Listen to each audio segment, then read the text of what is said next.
Welcome back to the basement, my friends. Today, we're making the Lemmy. I'm gonna put my apron back on. Gotta be professional.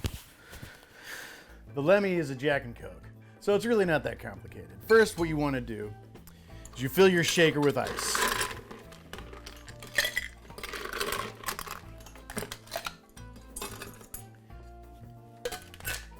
Then we're gonna shake that. I'm just kidding. It's a Jack and Coke.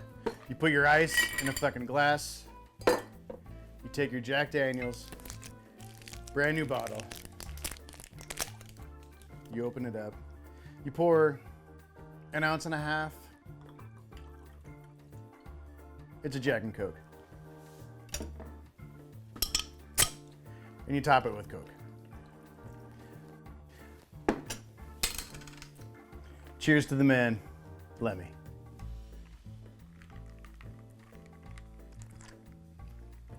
Oh God, that tastes like all the bad decisions I made in my 20s.